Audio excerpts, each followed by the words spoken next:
for Monday, January 3rd, 2022, 7 p.m. Jack Young, our alderman, is going to say opening prayer, then we'll say a pledge of allegiance, and we'll move into the day's business. Thank you.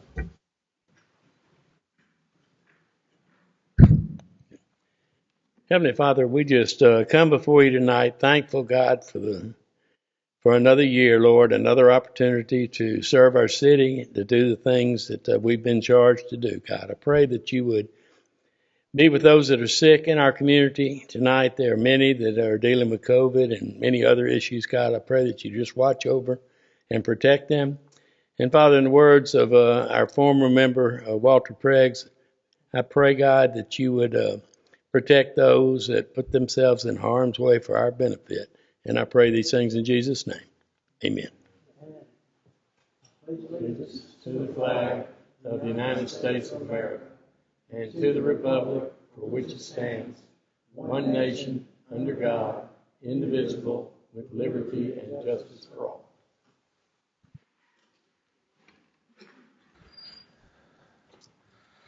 Okay, has everybody had a chance to look at the minutes? If so, entertain a motion. I move to approve.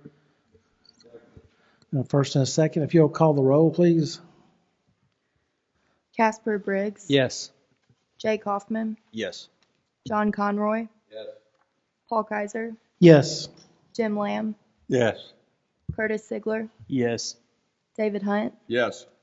Jack Young. Yes. Mandy Young. Yes. Motion carries. Thank you. Motion carries. Moving on to new business. We have a public hearing tonight on an automobile and gas station convenience store. If you'll introduce that for us, Sam, thank you. Good evening. Mr. Everett Lawson with Lawson Engineering and Consulting is requesting Planning Commission approval of a favorable recommendation for a special use permit to allow an automobile gas station and convenience store use. The subject property is located on the vacant lot at 7543 Highway 70. It is within the CL Neighborhood Business Zoning District. The subject property is the former location of the Bird Fasteners building that was demolished in October 2017. The specific request by the applicant is for Planning Commission approval of a favorable recommendation to the Board of Mayor and Aldermen for a special use permit to allow an automobile gas station and convenience store use. According to Article 5, Chart 1 of the Bartlett zoning ordinance, a special use permit is required for an automobile gas station, including a convenience store use within the CL Neighborhood Zoning District. The surrounding zoning districts are CL Neighborhood Business to the north, south, and east, SC1 Planned Unit Commercial Development to the west. The surrounding uses include residential single-family homes, grocery, bank, office, and restaurant. The recommendation is approval of a favorable recommendation to the Board of Mayor and Aldermen with conditions as listed in your staff report.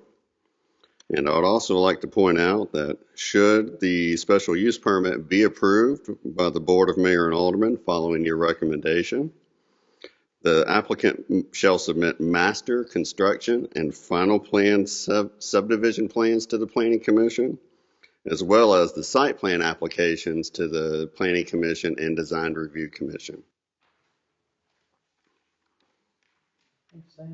Thank you, Sam. Any questions for Sam before we open the public hearing? I have one, Sam, if I could. Does a gas station require a special use permit in any zoning district or just a CL?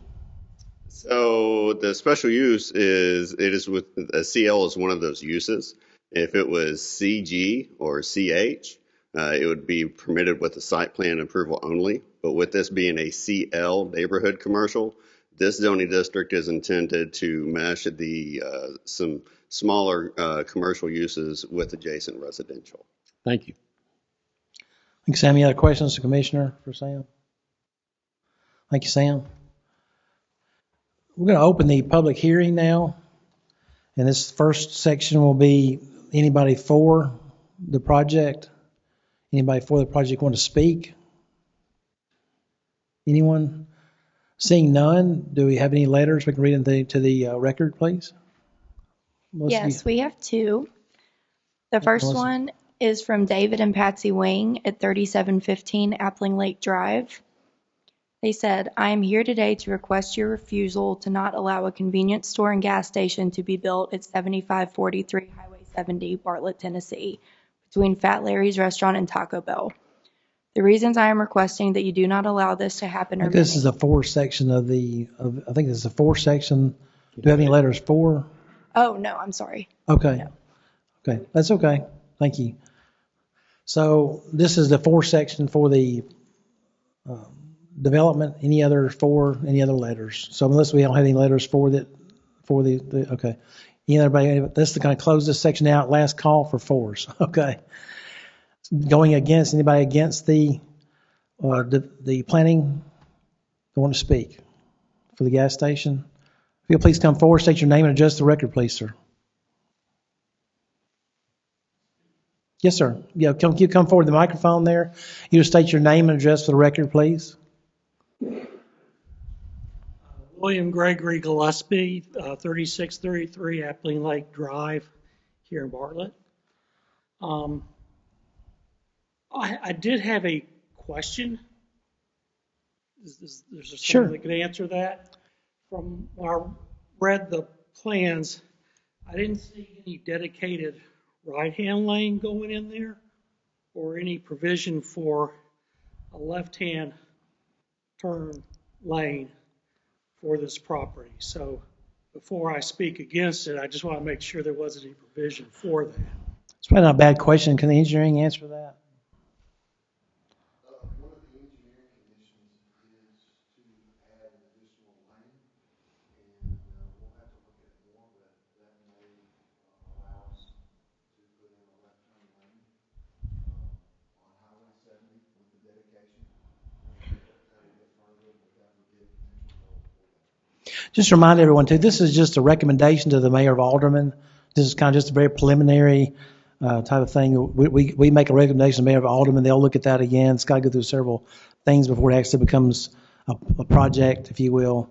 But right now, we're just looking toward a recommendation for or against to the board, mayor, and Alderman. Okay, well, yeah, and there again, I was just kind of pointing that Sure. out for y'all's discussion and looking at it. Personally, my family, we're against having a convenience store and gas station at that particular location.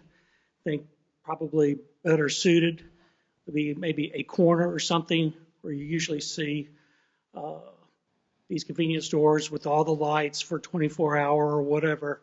I don't think this is a good location. I love Fat Larry's. My daughter is a server there. But there is traffic when people try and make lefts and rights going into that property. Having said that, I would think the volume of cars and vehicles coming and filling and in and out is going to expedite the situation where it's going to be more difficult. And I could see people trying to make a left in there and backing up to even to the light. And same thing, you're coming over hills as you go with the Fat Harry's, and you can have speed limit signs all day long. You can drop it, but I'm concerned about that. And also, I'm not too crazy about having just even a gas station with all the safeguards and everything, putting in the gas as close proximity to the residential area in an event something bad could happen. So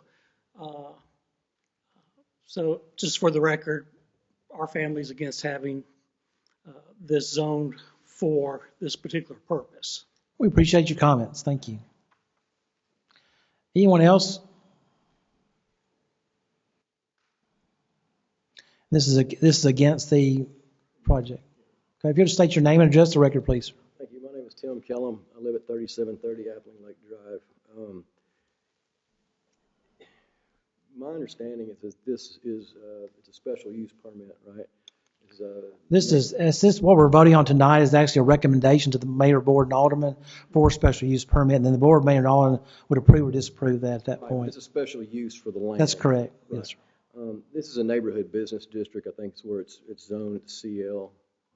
And so my understanding of that is that businesses in that area are supposed to be restricted first. It's a restricted business, and it's to serve the needs of the immediate community. Consideration is supposed to be given to the egress, ingress, and all those sorts of things and the economic impact that it would have on the surrounding areas.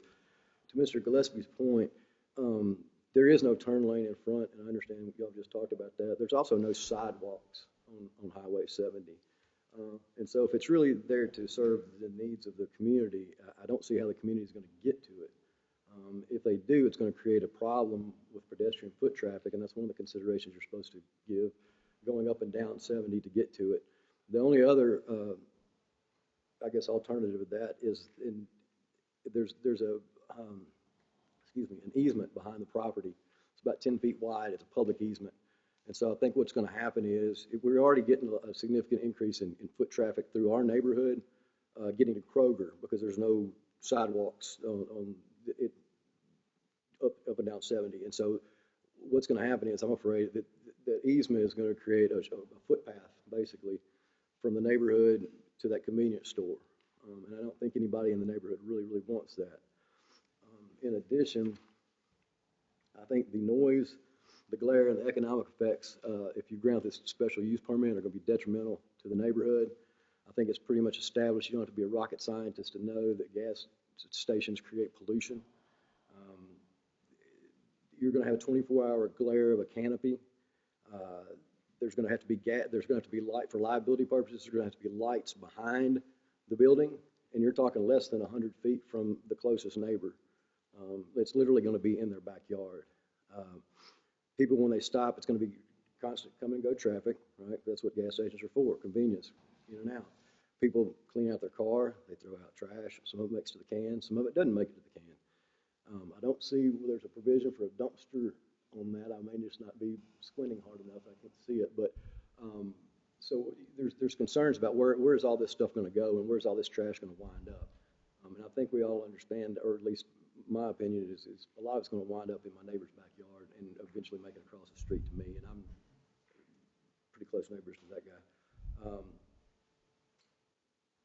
The business is the main source of income, I think, is also going to be just for time's sake, sir. We're trying to allow you time to say everything. There is a limit on how long each person can speak. If you could kind of wrap up what you need to say, please. Okay. There's a timer there. It's generally 3 minutes per person, up to 20 minutes total. I was trying to be a little more lenient this time, so I'll let you finish up your thoughts there. Yeah, sure. Well, I think the glare is going to basically knock out any natural light coming in the evening. And in addition, the daily operations of a gas station, gas is spilled, diesel fuel spilled, antifreeze is spilled, oil is spilled. All that stuff eventually makes its way to the soil, the groundwater, and the surrounding neighborhoods. There's peer-reviewed studies that show the economic impacts of gas stations on neighborhoods. I'd encourage you to take a look at it. That's all my time on. Thank you, sir. Appreciate your comments. Anyone else want to speak against this? You'll please come and state your name and address the record, please, sir. Oh, you got Journey's about 3 minutes, but you can go a little bit over if you need to. It's fine. Mr. Chairman, I will be brief. Trust me. Thank you, sir. I have submitted a letter that she was attempting to read before we started this. Yeah, if we have time left over, we'll read that into the record. And the letter says all I want to say. Okay. Okay, and I just appreciate y'all's time and all your consideration. Okay. Okay. Thank you, sir. Anyone else need to come forward and speak against this? If not, Melissa, if you'll read the letters. I'm sorry, we got one more. Yeah, come on. I'm sorry, I didn't see you. Just to come forward, state your name and address the record, please. Yes, my name is Jared Gillespie. Just spark notes. I think the gas station will create a lot of light pollution for the neighborhood. Like other people have said, it's right near someone's yard. Also, I don't really feel the need for this 24-hour convenience store just because most of the people in the neighborhood are retired and in bed at that time. And also, there's several other gas stations straight on down the road. Just keep on going. There's one on the left. There's one straight there. So I don't really feel the need for it. And Also, there's a lot of negatives, and I don't really see many positives for it. Before we move further, can we get your address for the record, sir? 3633 Appling Lake Drive, Bartlett, Tennessee 38133. All right, thank you. Anything else you'd like to comment? Any other comments you'd like to make? Just a personal concern. I don't know the statistics, but I feel like 24-hour convenience stores type are like a spotlight for like crime or anything. And I don't want to risk someone like robbing a convenience store like 3 a.m. in the morning and then running into the neighborhood and something could happen. I just don't want to run that risk. Okay, we thank you for your comments. All right, thank you. Appreciate it. Anyone else like to speak against? Last call. Anybody else want to speak against? Seeing no one, that closes. Actually, I'm sorry, Melissa. We need to read the letters into the record. Sorry.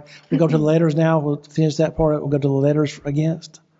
We have a few minutes, I think, left on the clock. I'm not sure how long. So I'm keeping time. Okay. Thank you. This is again the letter from David and Patsy Wing at 3715 Appling Lake Drive. I'll start it. I'll just start from the beginning. That's It says, best. I Thank am you. here today to request your refusal to not allow a convenience store and gas station to be built at 7543 Highway 70, Bartlett, Tennessee, between Fat Larry's Restaurant and Taco Bell. The reasons I am requesting that you do not allow this to happen are many. This convenience store would back up to several homes on Appling Lake Drive. It will impact the sale of homes on Appling Lake Drive, thus reducing our property values to residents already established in the community. Light and noise pollution. There are already 7 gas stations off of Highway 70 from Kirby Witten and Highway 70 to Highway 70 and Germantown Parkway. This would make 8 gas stations within a 3.5-mile area. All carry light and noise pollution. Late night outdoor convenience store lighting would affect our quality of life because of the bright pole lights and noise from the traffic that this would bring. In-ground gas tanks bring issues of negative effects that include groundwater pollution that would affect our drinking water. Building a convenience store so close to Appling Middle School that offers tobacco and alcohol is too harmful for the children, particularly when impaired drivers purchase more alcohol for consumption, and driving away when school is starting or letting out is so dangerous for all school kids. Convenience store robberies account for increase of crime. If holdups include gunfire, we become victims in our own home. Studies have shown that gas stations with a residential area have been linked to childhood leukemia, anemia, cancer, various infections, and low birth rates. Please do not vote yes for this project. Let's see any other letters? We have one more. Okay, thank you. From Linda Munn at 3688 Appling Lake Drive. She said, I am against this business being built near my home at 3688 Appling Lake Drive.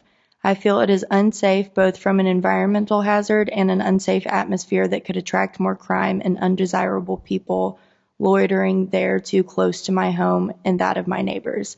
Thank you for listening to my opinion. Thank you, Melissa. Okay, that's going to actually close the public hearing. I guess close the public hearing.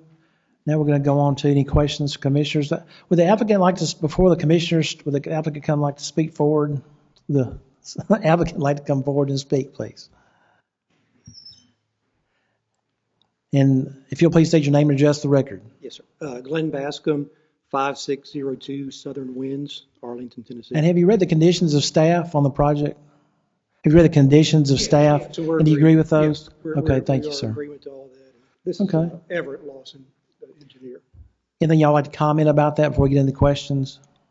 On the comments from the... Yeah, well, no, as far as any comments about the project you'd like to, anything specific you'd like to let us know about it? Or? No, we think it'd be a great project. That's okay, that's where we're going. It's going, it's between Taco Bell and Fat Larry's. It's been a mess of a lot for a long time. Yeah. Fat Larry's parks all over that lot right now. We think, and we're in agreement to try to have that extra turn lane. I mean, if we do a left turn, that'd be awesome. So if we can work that out with staff, we could. Yeah, it's already got the existing sewer hookup and all that. And to the neighborhood behind it, there is an easement or some kind of green space behind it already that Taco Bell has. So we actually back up to Taco Bell. We don't back up to the neighborhood. Okay. Any questions from the staff? I'm sorry. Any questions to commission for the staff or the applicant? Any questions, commissioners? I've got a couple. Okay. Thanks, Jay. These are specifically addressed to the applicant, but just in general, but I'll go ahead and address them to you just to get your direct answer from them. The cover letter that was submitted stated there was only 2 fueling stations within a mile radius. Just off a quick count, I counted 3 with 1 that's planned. Another issue I've got is just the general location of it is just unusual for a gas station. You know, your typical gas station's on a corner lot with considerable traffic in both directions. I just don't see this location as being prime for a gas station, convenience station type thing.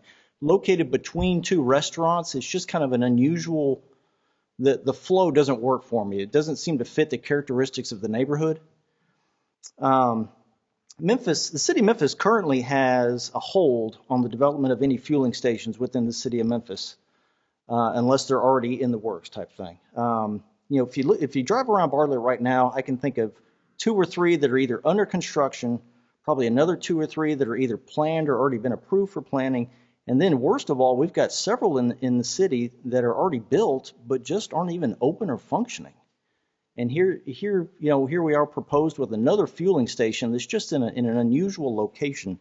I kind of wanted to get your opinion on how to address that. We think it's a fantastic location. Trying to keep a neighborhood appeal. We don't want the 10,000 square foot gas station sitting on the corner with bright lights and 15 pumps.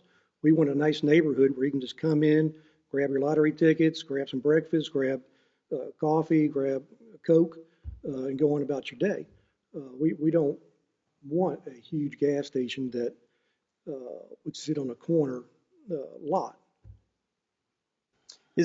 What are you doing to address the concern of one of the main reasons you put them on the corner is not only but sight lines, but also the ease of getting traffic in and out off the lot.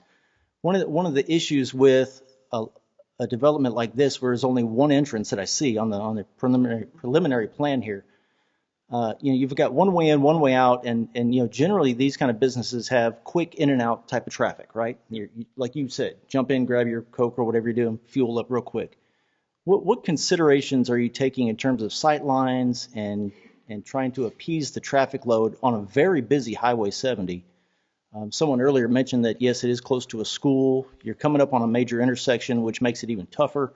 You've got quick in and out traffic out of the Taco Bell, across the street, strip mall, same type thing. It seems to really be a tight spot, and it just seems to be adding more traffic to already a difficult situation. What are you doing to address that? Yeah, I don't see it adding, a lot will be developed. If it's not a gas station, it'll be a restaurant, it'll be an office building, it would be your retail center. So at some point, that property will be developed and will contribute to traffic. Again, having a smaller gas station, we don't want the huge amount of in and out of traffic. We just want the local people to come to us and buy our gas, go shopping. As far as the Highway 70, it is a major road, and it is a huge commercial area. You have Kroger's, you got a brand new McDonald's, like you said, you got Taco Bell, I think it's 24 hours already.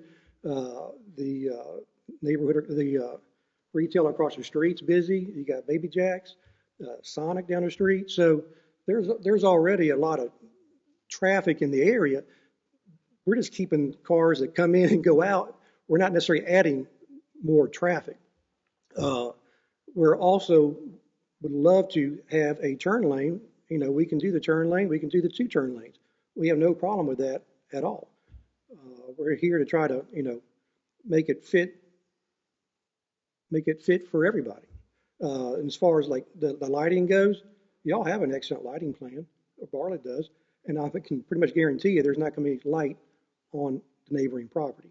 But as far as traffic and noise and anything else, it's already there with Taco Bell, Kroger's, and a few other locations out there. And we do think this is a great site. We've done the other gas stations, and it's a great small gas station. How many pumps are going in? Now it's planned for 3 islands. 3 islands, so probably 2 on each island. Yeah, six pumps. And we don't plan on being 24 hours. I mean, I think 11 or 12 o'clock at night's the cutoff. I mean, we probably open up at 6 a.m. in the morning, but the days of overnight gas stations aren't there. Any other questions from commissioners? Any open discussion between commissioners before we vote? Yeah, I have one question. Is there a detail that shows the fence or separation between the neighborhood and the back of the property and the convenience store lot? I don't know if we've gotten that, and that's for engineering maybe, but I don't know if we've gotten that far into the plans with the town. But we're open to have fencing, we're open to have more landscaping, whatever the town desires. But that, I believe that triangle is owned by Taco Bell behind it.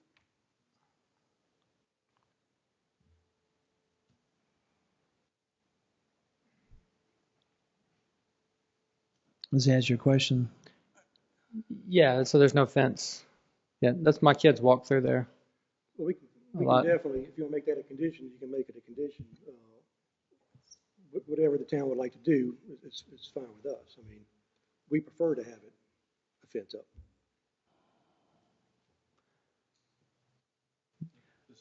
Are you finished? I'm finished. Yeah. No, Mr. Briggs? Yeah. Okay. I don't Yeah, I want to make think. that a condition at this. Yep. Go ahead.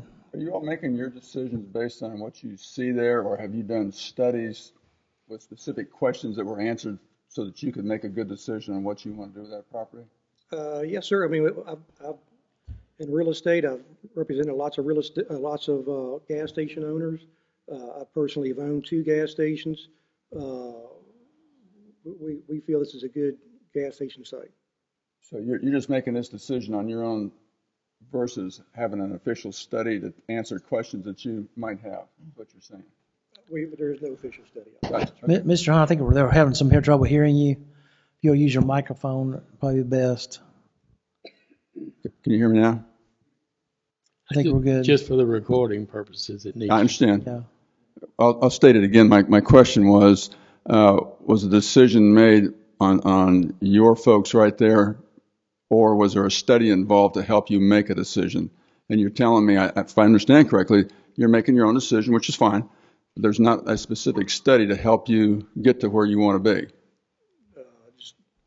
You guys are doing it. History and experience. Got it. Okay, that's fine.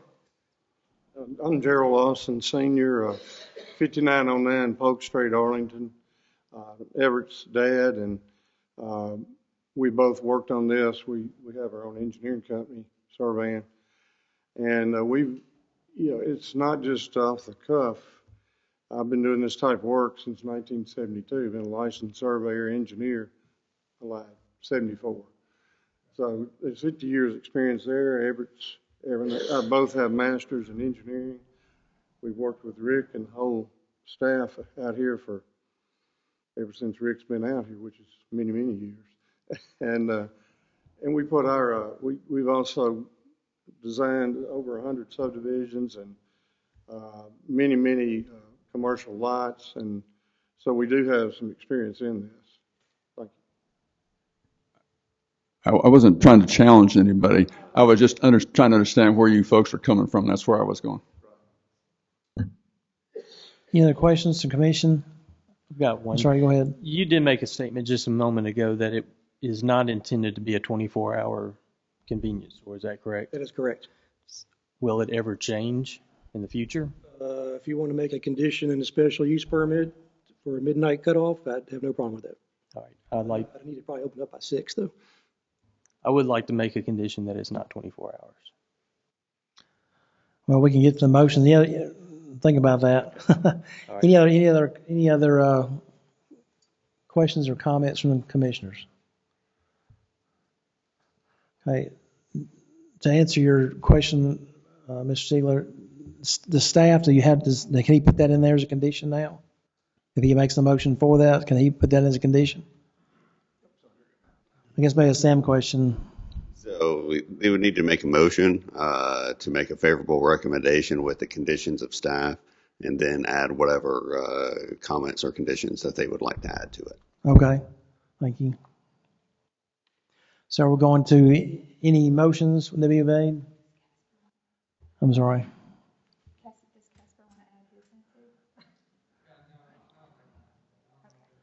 Okay. So you're all good? So you Mr. would want a Briggs? fence at the rear property Mr. line? Briggs, you're okay then? Yeah, I'm okay. I don't think, I don't think that adding a fence at the rear property is going to help much. They'll just walk around it. Okay. Yeah, my kids walk through there to their friend's house pretty frequently. Okay. I was just going to add that the Sure. plan on the presentation display is conceptual in nature.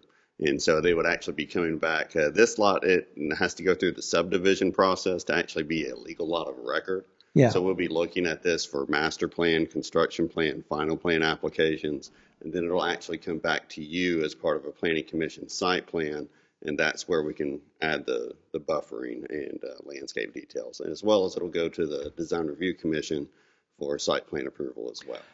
I guess going back to Mr. Siegler's question though, when we send it for a favorable recommendation to the mayor, board, and alderman, can we add that as a stipulation? Now, that would be an operating procedure Okay. that would probably need to be added to that recommendation for consideration of the special use permit application. Okay, so we do that now or when it comes back to us? For that one, that would probably need to go into your recommendation to the board of mayor and alderman now. Okay. Need a motion and then amend that motion if the motion's approved. Okay. So we have a motion. Anybody like to make a motion to approve? Or Mr. just Chairman, I'll approve? make a motion to approve to put it on the floor, although I will be personally voting against it. I don't think we need any more gas stations, and I particularly don't think we need to be doing special use permits for more gas stations. Well, you can vote to, you can make a motion to reject it, Or just not make a motion, it'll fail. or just make it out, It or you, can fail for a lack of a motion. yeah, it can't, yes, that's Jack, our alderman is saying it can fail for lack of a motion if we don't get a motion on the floor. I'll withdraw my motion. Okay. So do you have any motions at all? I mean, because what we're voting on, just to make sure everybody's clear, what we're voting on tonight is a favorable or unfavorable recommendation to the mayor, board, and alderman. That's all it's going to happen tonight. It's going to go to the mayor, board, and alderman either way. So it's just how it goes up there, whether we have had a voice on it, yes or no. So we're asking for a motion for a favorable, unfavorable motion on this. All right, Mr. Chairman, I'll make a favorable recommendation to the board of mayor and aldermen with the conditions of staff in adding no 24-hour convenience through the week. Was that, just make sure we're clear on that. Before you said 12 midnight, not after 12 midnight, or is that? I believe not he said 24? 6 to 11, 6 Okay. a.m. to 11 p.m. Okay. Is that acceptable motion? Sam says it is. Okay. Sam says it is. Is that acceptable with the applicant? That's a good question too. Is that acceptable with the applicant? Okay. Okay, we have a first, we have a second. So we have to have a second to get a vote on that. Chairman calls for a second. Seeing none, it fails. Okay. So seeing we cannot get a favorable recommendation based on that. Mr. Chairman, I would like to make a motion for Sure. an unfavorable recommendation. Okay. We have an unfavorable recommendation. Do we have a second for that? Second. Do we have a second? If you'll please call the roll, Melissa. Casper Briggs, Yes. Jay Kaufman, Yes. John Conroy, Yes. Paul Kaiser, No. Jim Lamb, Yes. Curtis Sigler, No. David Hunt, Yes. Jack Young, Yes. Mandy Young. Yes. Okay, so the motion passed for an unfavorable recommendation. You'll still go to the mayor, board, and alderman. You'll still discuss that with them. It just won't go with our approval, but you'll still get your day with them, and I wish you best of luck. Thank you. Appreciate it. Okay, moving on to nice business. There's a master plan Sam, if you'll introduce that for us.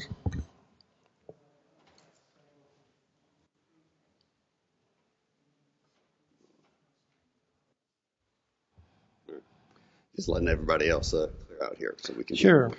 All right. We have Mr. Keith Moore with Carlson Consulting Engineers, and they are requesting a Planning Commission approval of a revised master plan for the carriage houses at Harrington Creek, Subdivision Phase 1 and 2. The subject property is located on the west side of Bartlett Boulevard at Vinson Drive within the RTH, Townhouse Residential Zoning District. On September 7th, 2021, the Planning Commission approved the master plan for the carriage houses at Harrington Creek Subdivision Phase 1 and 2. Planning condition number 3 of this approval required extending the 4-foot tall 4-rail fence for the entire length of the Bartlett Boulevard frontage. This condition was added to address the issue identified in planning comment number 2 of that approval in September 7th, 2021, which stated, "The city has signage that prohibits sledding on the Bartlett Boulevard embankment, but the detention ponds that will be installed at the bottom of the hill need a buffer to prevent access to the detention ponds." So the discussion tonight is specifically this master plan being revised to directly address Planning Commission condition number 3 from September 2021. The approval required extending the 4-foot tall rail fence for the entire length of Bartlett Boulevard frontage as a buffer to prevent access to the detention ponds. The applicant is seeking approval of an alternate design of the buffer to prevent access, and the applicant is proposing a 2-foot tall berm for the southern detention basin in lieu of landscaping due to a sewer easement. The applicant is proposing a row of southern magnolia and Brody jumper for the northern detention basin. The recommendation from staff is approval with conditions, but the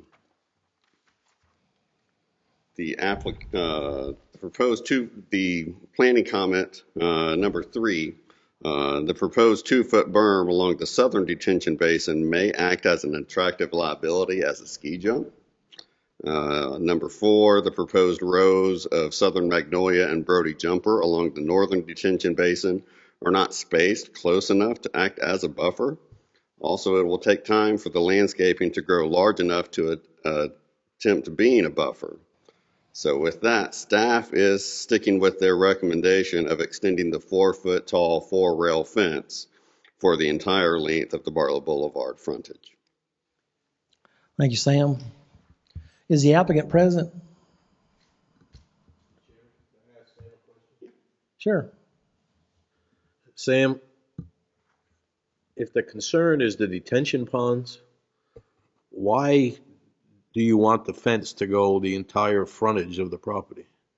So the hill along Bartlett Boulevard, it runs the entire length of the property. So we just want to have the fence running at the bottom of that hill just as a deterrent for someone to sled down that hill and towards those detention ponds. I'm kind of with John. I don't understand the need for a fence to go the entire length of the property if you're trying to protect the detention pond. I understand and appreciate wanting, I don't think a berm is sufficient to protect the detention pond, but I don't understand how a fence 50 feet away has any effect on it at all. Well, I mean, staff would be just as fine with the 4-foot rail fence in front of the detention basin area only. That would be fine. Both detention basins? Yes, sir. Does that seal that whole thing off by doing it that way? There's no other issues to be involved with? It prevents them from coming down that hill and going into the... Well, by the time you get to the bottom of that hill, usually you lose your momentum, but yeah, protecting it makes perfectly good sense. It just... Yes. Any questions for Sam? And again, Sam, this fence would only be at the detention pond area. Is that correct? That would be perfectly fine with staff. Thank you. Any other questions for Sam?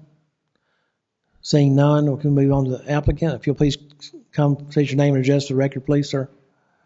Yes, sir. Excuse me, sir. Keith Moore with Carlson Consulting Engineers. We're at 7068 Ledgestone Commons here in Bartlett. And have you read and understand the conditions of staff? Do you agree with those? I've read and understand them, yes, sir. But Okay. we do. I would like to, I guess, have a discussion about item 2, which is regarding the fence. Obviously, I think we've had this discussion. I don't know that everybody was present last time that this came up. It was, I guess, a misunderstanding on my part based on the recommendation versus requirement language in there. My understanding was it truly was just a recommendation based on that concern, but at the end of the day, it's our private property to take that recommendation into consideration. Obviously, there's I think signage at the top of the hill that says no sledding, so we could maybe add that in. Like I said, we added the buffer or the berm and the landscaping based on that discussion, kind of just open back and forth with commission and staff. So we were just under the impression that this would hopefully be acceptable to kind of meet that, or at least be a starting point. And now, so like I said, we just really did not want to extend the fence the entire length of the frontage. And we had it shown on our entrance as a kind of aesthetic piece where it just extended out from the entry signage there on either side of our entrance drive. But really, that's all it was meant for. That this type of fence, it's really served one of two purposes, or either aesthetics or keep something, in livestock, something like that, because it's wide open. So we just didn't feel really that the fence was right, and the landscaping and the berm, just because we had that sewer easement there, we couldn't get the trees planted in that area that they would suffice to kind of to serve that same purpose. The ski ramp comment, I feel, is sort of an oversell. This is, a 4-to-1 slope, so it's not sending you up, and it's 2.5 foot. So it really, you'll go up, but it's meant just to kind of slow you down to give you that ability to come to a stop before you go over the top of that berm. But it's not going to send you shooting in the air like some Dennis the Menace movie or something like that. Okay. But if we need to discuss, possibly tightening up that landscaping some, or maybe doing something to that berm, adding some. I assume engineering, y'all wouldn't want us to put trees in your sewer easement, but if I don't know if shrubs would be on the table or something. We're open to discussions for other potential options. It sounds like there's some leeway on the fencing going all the way across there based on our previous discussion a few minutes ago. Is that something we need to put in writing, or how would it work as far as staff goes? Does something y'all work out later? Could we see the rendering that shows the fence going all the way across the site? That's the fence that extends out from the entrance signage. That extends, maybe 100 or 200 foot there, just at our frontage, where it's really level, and it dies into the landscaping that we have at the entrance. But that would be the same type of fence that I think staff is asking us to extend. So that's going to be there regardless. Yes, sir. They're at the entrance. I got no problem extending it all the way.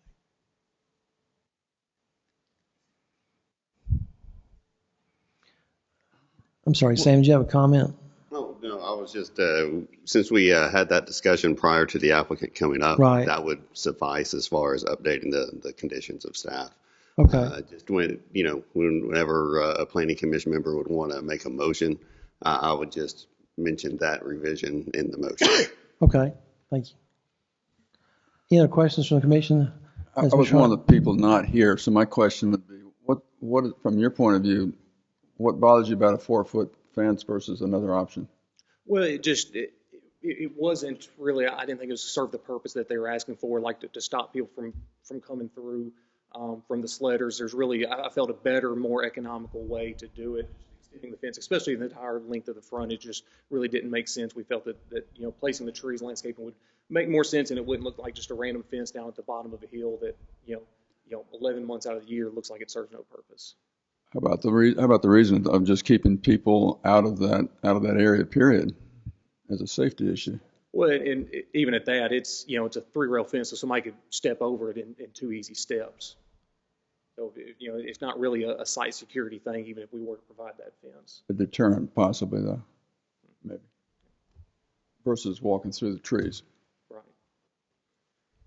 How much additional fencing is required from what you originally proposed if you went across the entire? Do you have any idea? Several hundred feet. I don't know what it is. I mean, we were proposing, maybe 150, 200 foot, I would imagine, with what our plan currently shows.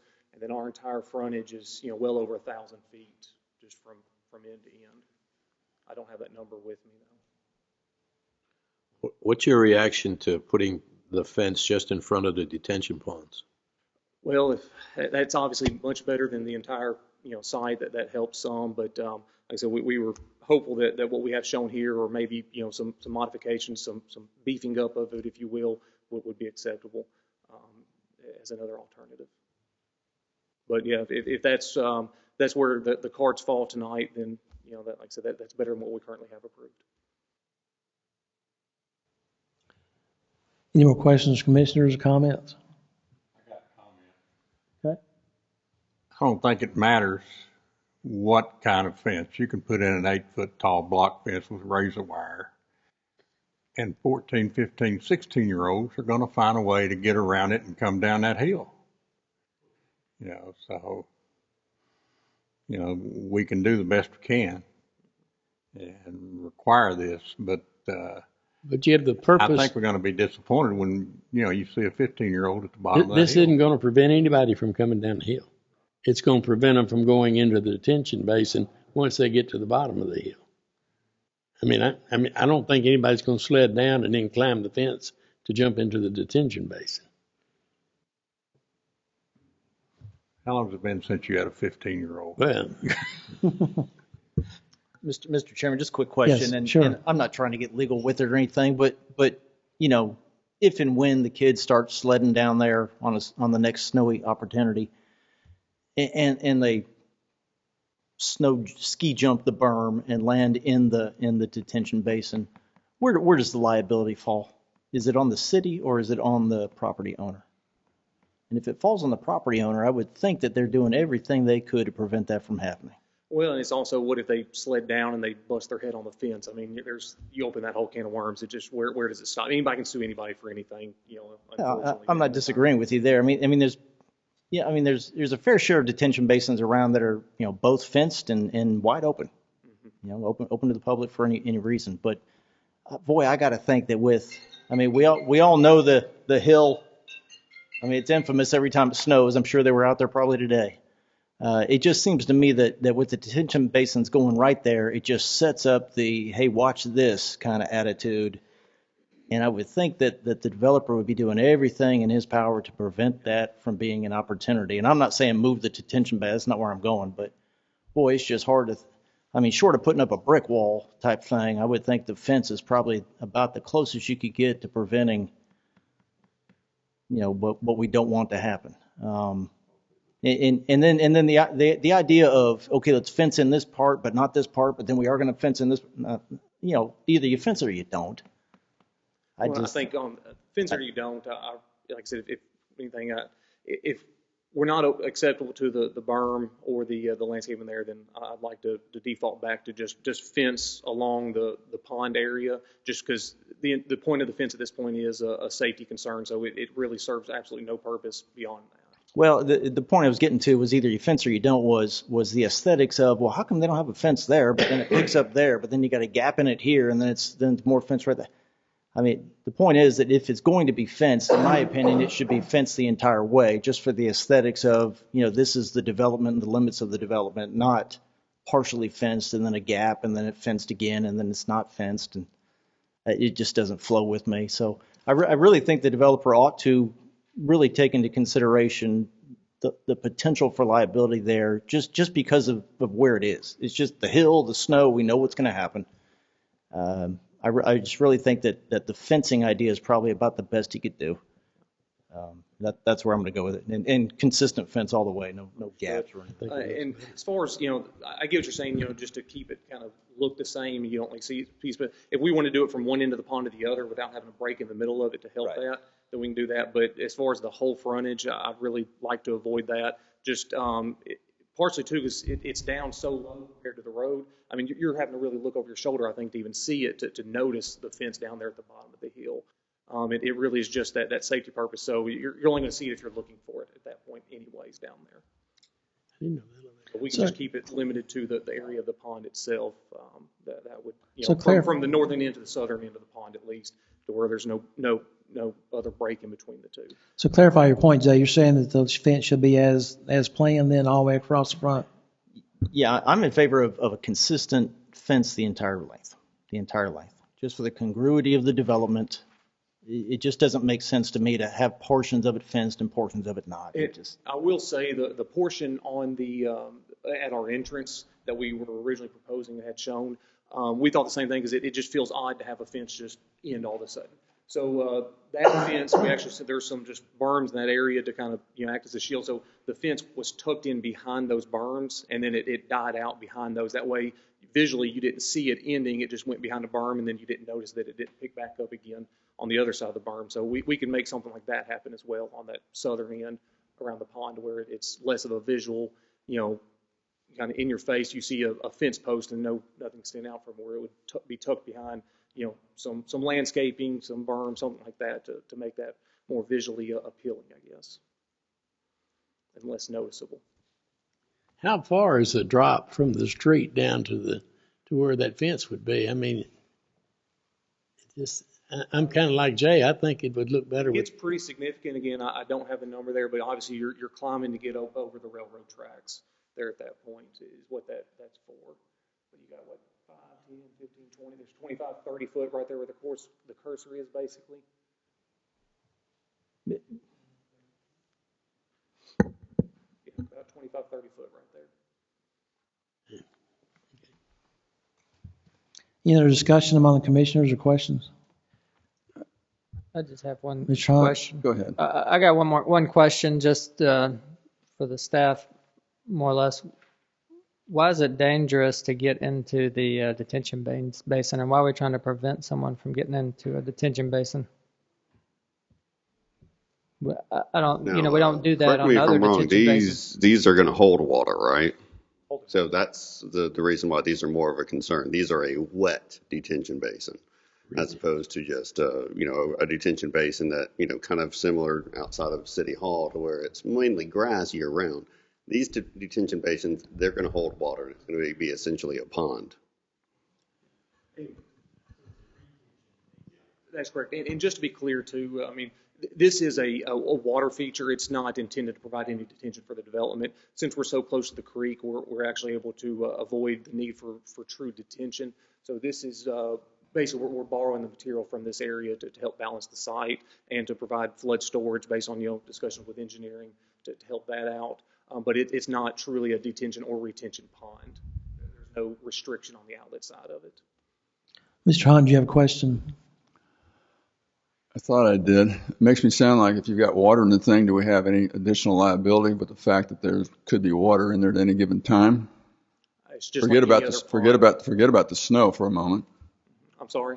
If we set the snow situation aside, are we talking about a liability because there's water in there at any given time? I wouldn't think it's any different than any other pond in town that's just holding water. Okay. Most, throughout the year. What would be the rough estimate on linear footage to go from one end of the pond to the other end of the pond, minus the fence that's not doing anything? I don't have that number. Okay. Any more questions or any further discussion? Seeing none, I'll entertain a motion. I believe the recommendation from staff includes fencing the entire frontage. Is that correct? So the recommendation in your report is for the entire frontage. However, staff would also be also okay with fencing for just the detention basin area. We'll leave that up to you as the planning commission. I'd move that we approve with the recommendation of staff to fence the entire frontage. Second. Okay, got a first, second. Melissa, you'll call a roll. Mr. Briggs? Yes. Mr. Kaufman? Yes. Mr. Conroy? No. Mr. Kaiser? Yes. Mr. Lamb? Yes. Mr. Sigler? Yes. Mr. Hunt? Yes. Alderman Young? Yes. Ms. Young? Yes. Motion carries. Thank you. Motion carries. It's approved. Moving on to another master plan for Elmore, Kenwood subdivision. Sam, if you'll introduce that to us, thank you. Yes. Mr. David Bray with the Bray Firm is requesting Planning Commission approval of a master plan for the Elmore Kenwood subdivision. The subject property is located at 6016 Elmore Road on the northwest corner of the intersection of Elmore Road at Kenwood Lane. It is located within the RS-18 single-family residential zoning district.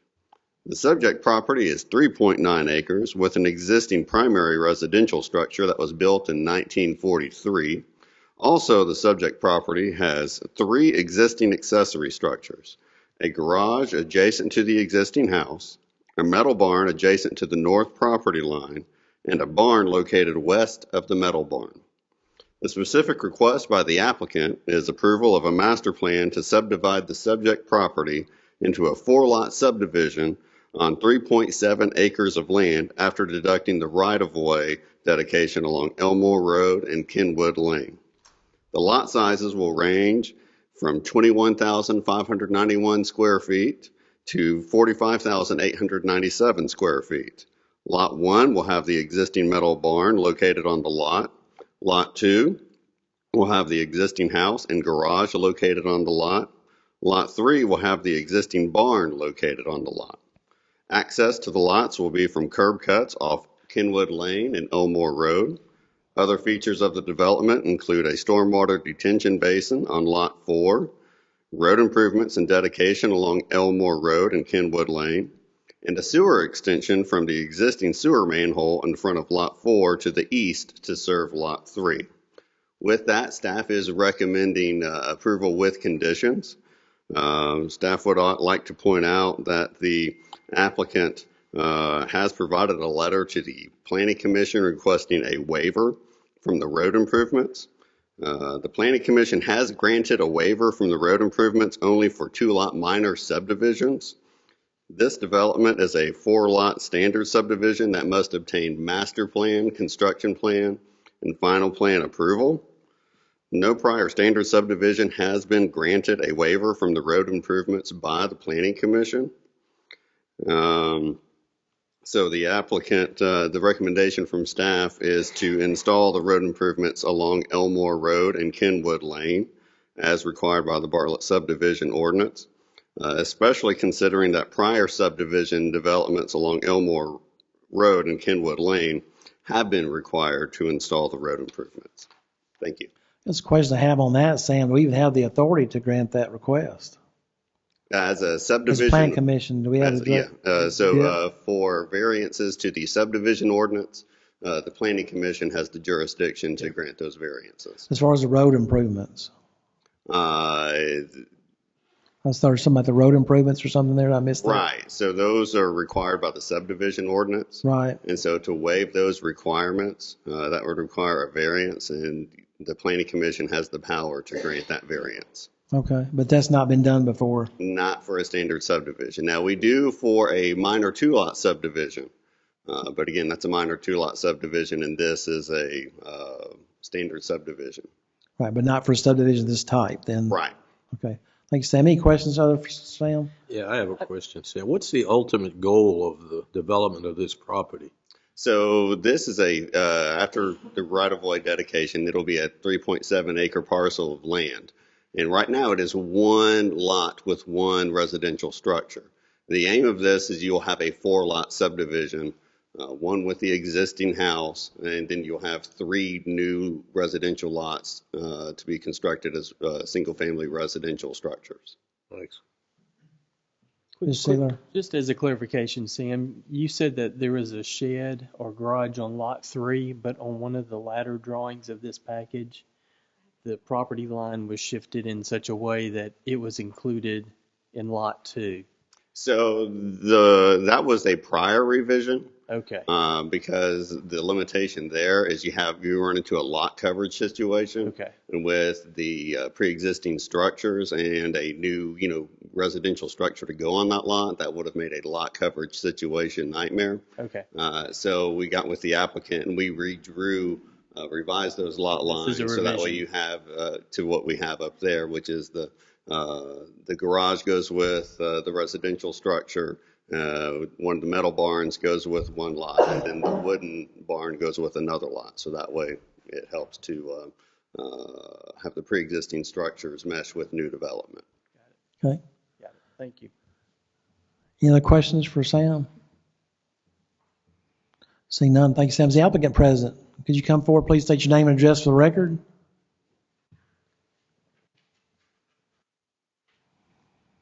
David Bray with the Bray Firm, 2950 Stage Plaza North, Bartlett. So Sam identified with the one issue that we have to talk about, because all the other conditions we're fine with, they're good. It's just a matter of waiving the road improvements. I assume that probably most of you guys are familiar with this intersection and this tract of property. If you haven't been out to see it, I would encourage you to go see it, because one of the reasons that we've configured it this way and we've made this request is that there's a lovely tree canopy along both roads. On Kenwood, it's actually a true tree canopy, completely covers the road with the trees from both sides. On Elmore, it would, except for some clearing that's happened on the south side.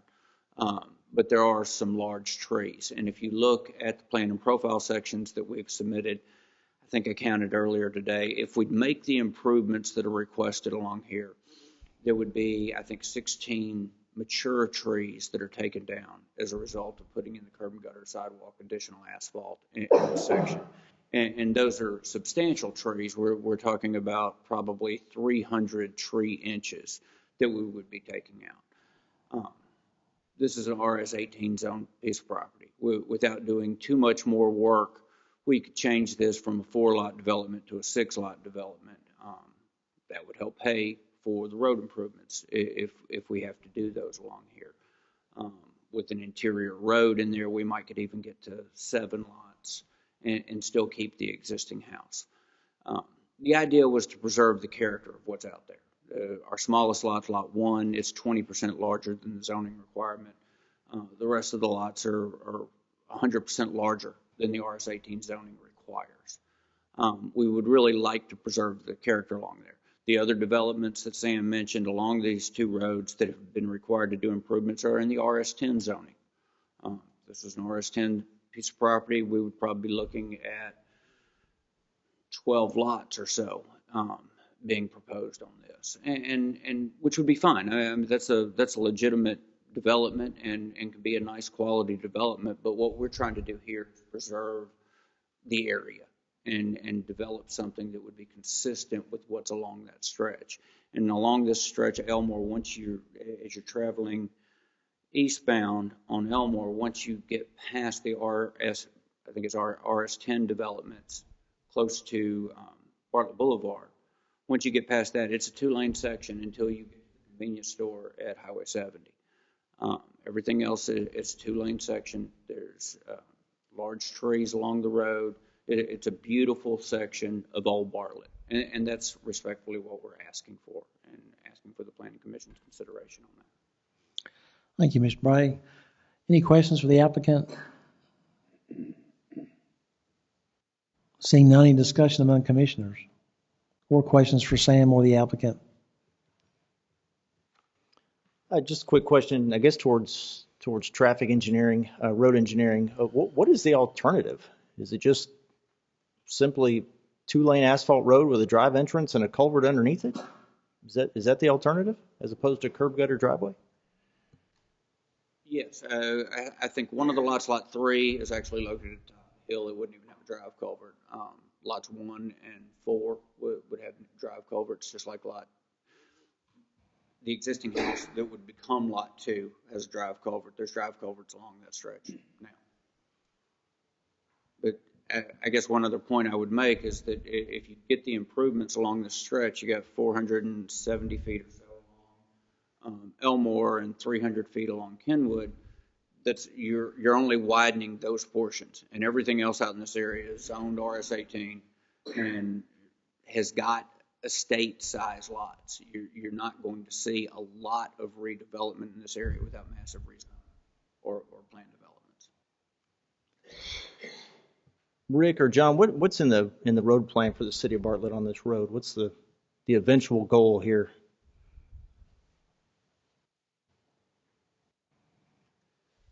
The section of Elmore Park would be widened out based on the master plan. Don't recall. I think it's 57 feet from the center, I believe, is what was requested along the 53. Yeah, we're not arguing over 4 feet. So it would be a widened section that would go along the frontage all the way from Bartlett Boulevard over to Summer Avenue. The improvements along Kenwood would be a collector type roadway, which would be, I believe it was 60 or 68, 60 foot right of way for that section. There is one parcel, I believe, David, correct me if I'm wrong, that is between there and the RS10 smaller properties. Correct. So yeah, Kenwood. it would not be contiguous to the curb and gutter to the north. So you've got one parcel basically, and then you've got a widened out section for pretty substantial collector widths on further to the north of the property along the Kenwood frontage.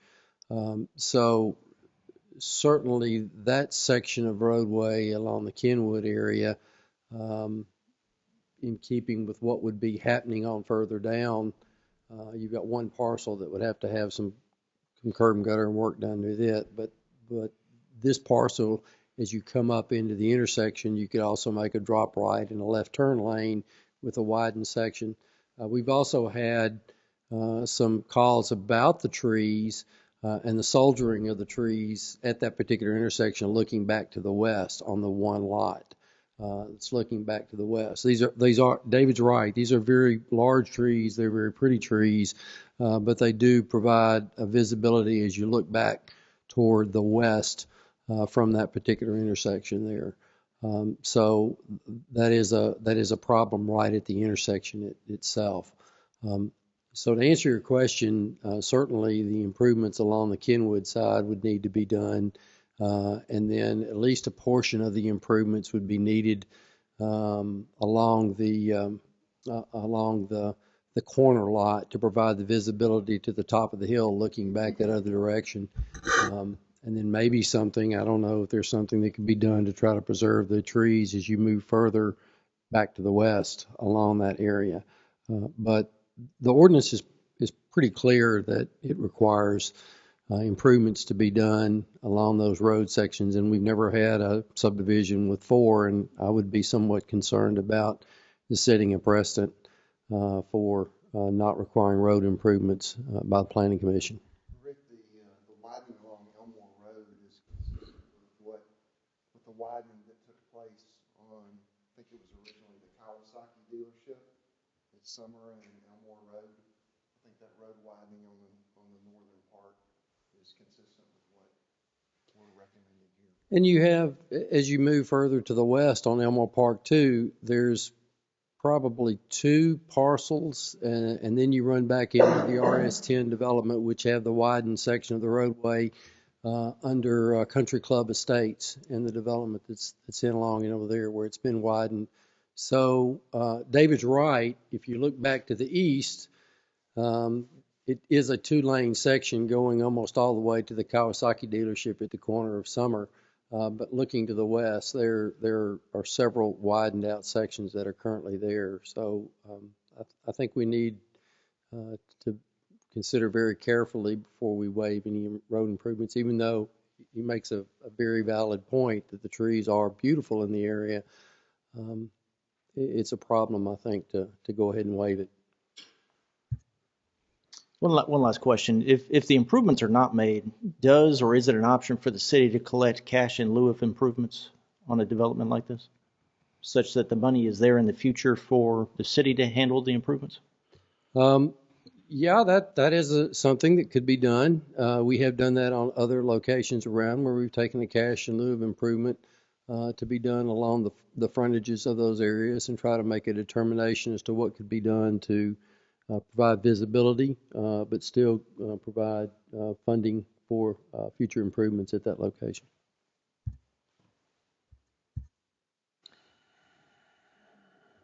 Is that an option the developer would be interested in?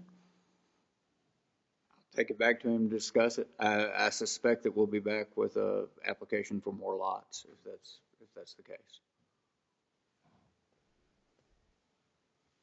Any other questions, commissioners?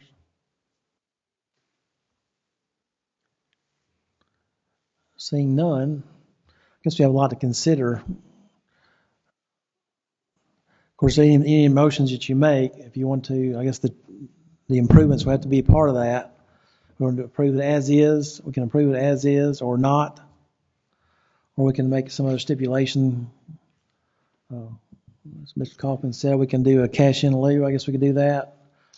Whatever the commission's, the will of the body is. If you'd like to have some more discussion among the commissioners, it's welcome to do that. Kind of open right now. I'll make a motion for approval with conditions and comments from staff with a denial of the waiver request. Have a second for that? Second. I'm not sure who got that. First, Sam, Melissa, go call the roll on that. Mr. Briggs, Yes. Mr. Kaufman, Yes. Mr. Conroy, Yes. Mr. Kaiser, Yes. Mr. Lamb, Yes. Mr. Sigler, Yes. Mr. Hunt, Yes. Hey, thank you. Alderman Young, Yes. Miss Young. Yes. Hey, thank you. That's motion's carried. It's been approved. Sam, if you'll introduce the final plan for carriage houses. Mr. Keith Moore with Carlson Consulting Engineers is requesting Planning Commission approval of the final plan for carriage houses at Harrington Creek Subdivision Phase 2. The subject property is located on the west side of Bartlett Boulevard at Vinson Drive within the RTH, Townhouse Residential Zoning District. In April 2010, the Planning Commission approved a positive recommendation for a special use permit for the nursing home on the site. And with the approval of Phase 1 of the carriage houses at Harrington Creek, that stub connection from Vinson over to Bartlett Boulevard was closed in honoring that prior SUP approval. On October 4th, 2021, the Planning Commission approved the construction plan for carriage houses at Harrington Creek Phase 2 and the final plan for the carriage houses at Harrington Creek Phase 1. The specific request tonight is to approve the final plan for Phase 2 of the proposed subdivision to generate a 0-lot line development for a 40-lot unit townhouse residential subdivision on 16.97 acres of land. The lot sizes will range from 1,478 square feet to 1,808 square feet based on the size of the townhouse units, which requires a condominium form of ownership of dwelling units, improvements, and common open space. Amenities of the development include a paved walking trail, stormwater detention ponds, and floodway mitigation improvements along Harrington Creek. Access to the subdivision will be from Bartlett Boulevard utilizing a proposed curb cut and private access drive. Phase 1 of the subdivision was approved for 16 lots to the north of the access drive off of Bartlett Boulevard. Phase 2 of the subdivision will have 24 lots to the south of the access drive off of Bartlett Boulevard. With that, staff is recommending approval with conditions. Thank you, Sam. Any questions for Sam?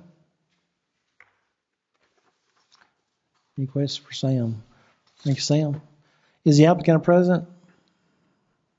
If you'll please state your name and address the record, please. Keith Moore with Carlson Consulting Engineers, And you agree- 7068 Ledgestone Commons here in Bartlett. Thank you, sir. And do you agree with the conditions of staff? There's just one I think that is an older comment that I think has been carried over from past. It's number 2 from planning about the rear patios, fence yards, to be included in the individual private lots.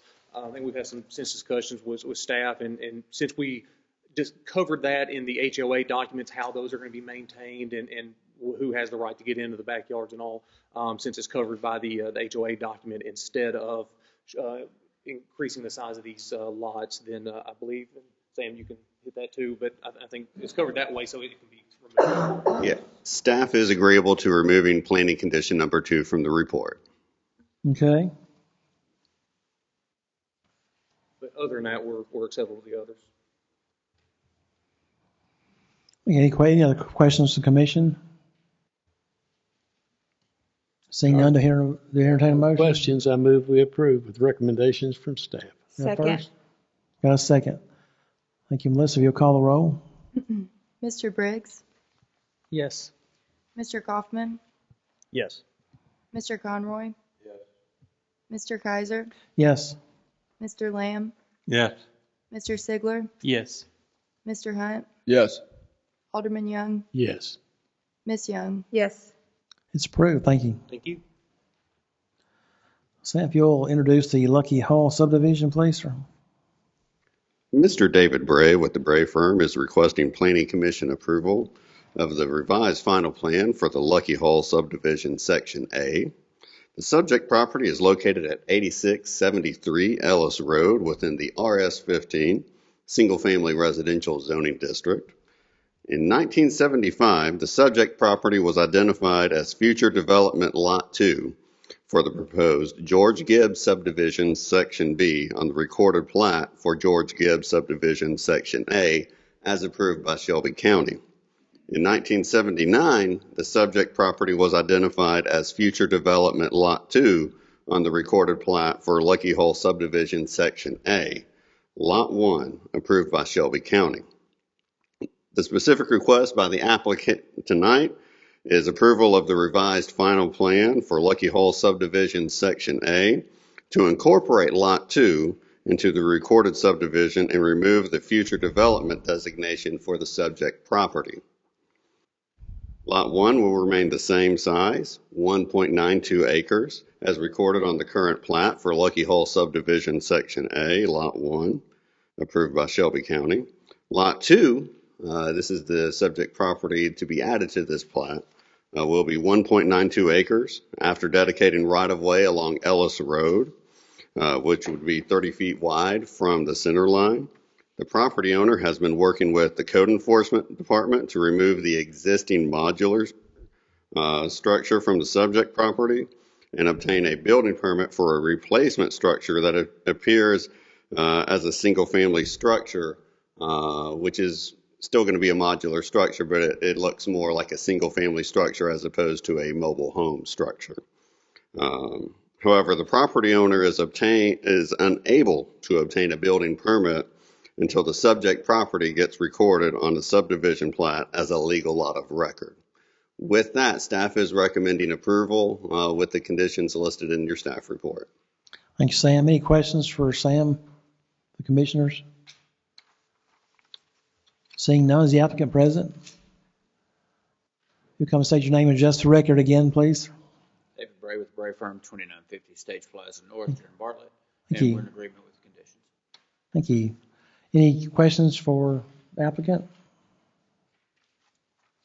Move to approve. Fair enough. Any motions? Got one. Do I have a second? Second. Second? You call the roll, please, Melissa. Mr. Briggs, Yes. Mr. Kaufman, Yes. Mr. Conroy, Mr. Kaiser, Yes. Mr. Lamb, Yes. Mr. Sigler, Yes. Mr. Hunt, Yes. Alderman Young, Yes. Miss Young. Yes. Thank you, Melissa. It's been approved. Thank you. Sam, if you'll introduce the Sunbelt Rentals, please. Site plan.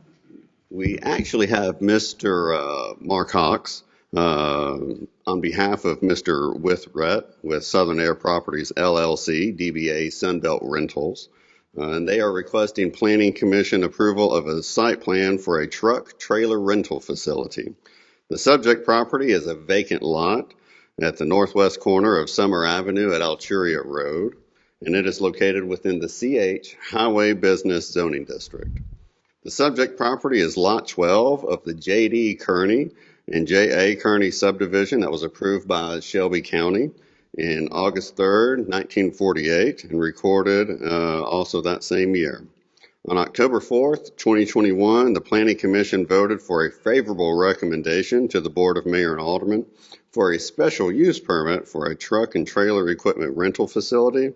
On December 14th, 2021, the Board of Mayor and Aldermen approved the request for the special use permit for the truck and trailer equipment rental use for this subject property. The specific request to the Planning Commission is approval of a site plan for the truck and trailer rental facility.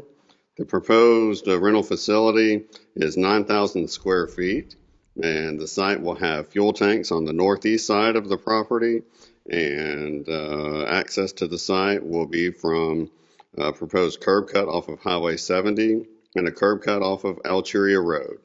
Other features of the development include a landscape buffer along the street, 20-foot commercial landscape buffer along the adjacent residential to the north, and 4 stormwater detention basins. The specifics of the proposed site plan are listed in the staff report. With that, staff is recommending approval with conditions as listed in the staff report. Thank you, Sam. Any questions from commissioners? Seeing none, any comments? I'm sorry, is the applicant present? Thank you, sir. If you'll please come forward and state your name and address for record.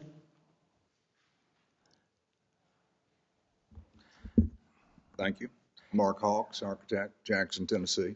And do you agree with the conditions of staff? I'm sorry, I didn't let you finish your address, sir. I'm sorry. I did not let you finish your address. Oh, sorry, 6 Wildwood Lane. Thank you. Have you read the conditions of staff and you're agreeing with the same? Yes, sir. Thank you. Anything else you'd like comments you'd like to make about your project? I believe the majority of those comments are taken care of already. All right, thank you, sir. Any questions, commissioners? I have a quick question on this. Sure. On the parking, can we see the exhibit that shows the handicap parking, please? And while they're pulling that up, it leads to my question: where is the main entrance exit for your customers? Is it the front of the building? It's the front and the side. That side door's directly in front of the handicap parking. Okay, that was leading to my question. I was curious to know why the handicap parking wasn't placed in the front. That was because of the slope of the grade off the front, off the hillside. Okay, all right. It exceeded. What's the maximum size truck we're talking here? Are we talking 18-wheeler style trucks that could be?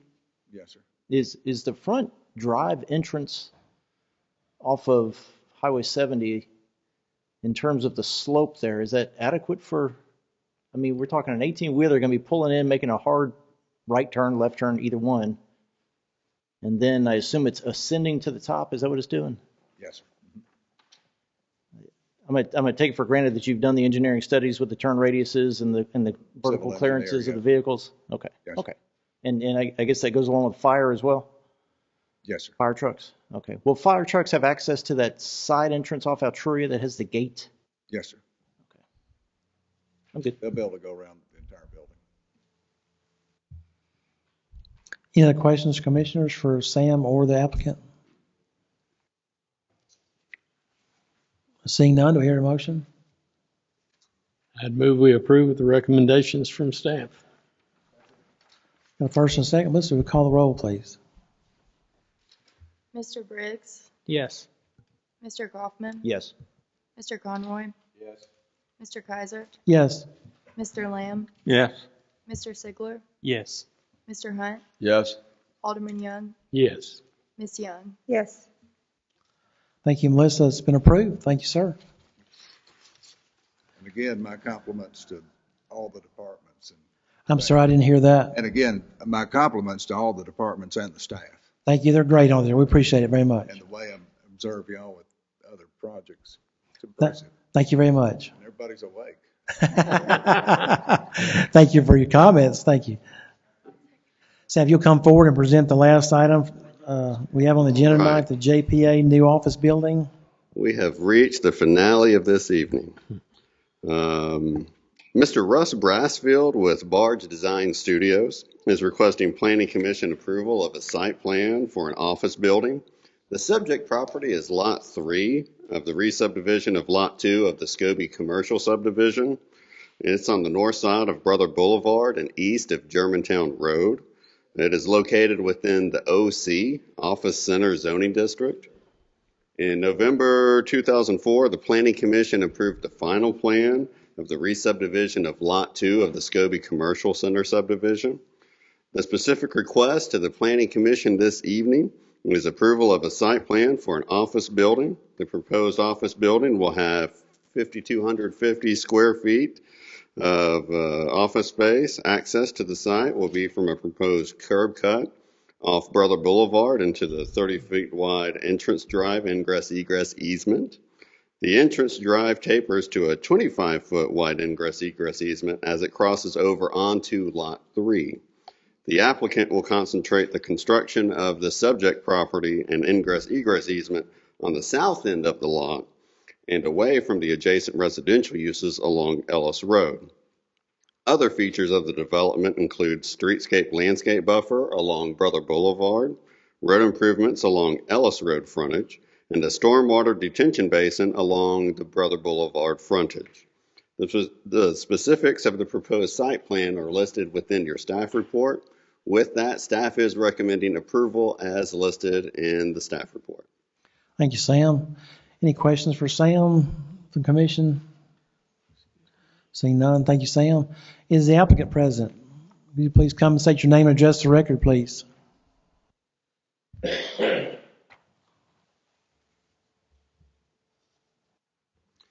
Russ Brassfield with Barge Design Solutions. And your address, please, sir.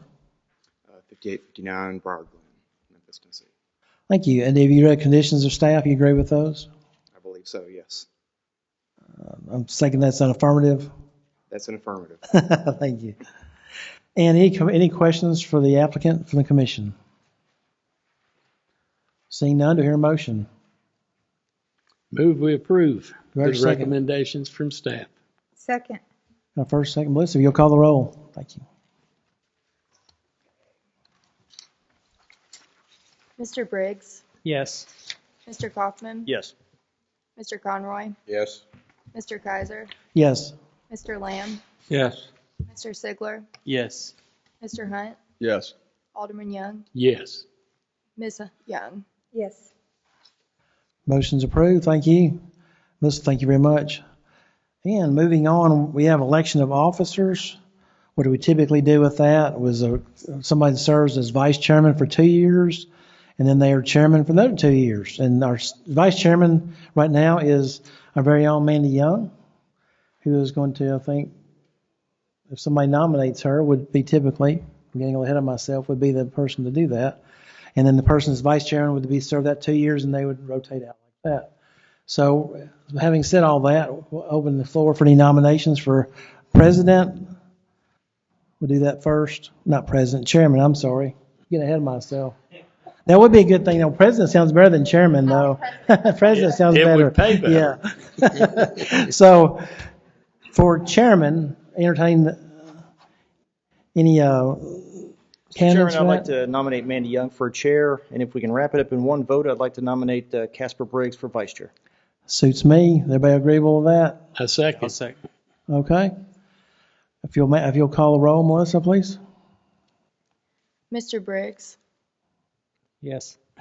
It's self-starting, that's okay. We're glad you won it. That's a good thing. Mr. Kaufman, Yes. Mr. Conroy, Yes. Mr. Kaiser, Yes. Mr. Lamb, Yes. Mr. Sigler, Yes. Mr. Hunt, Yes. Alderman Young, Yes. Mandy Young. I pass on me and yes on Briggs. Sounds like it passed. Yep.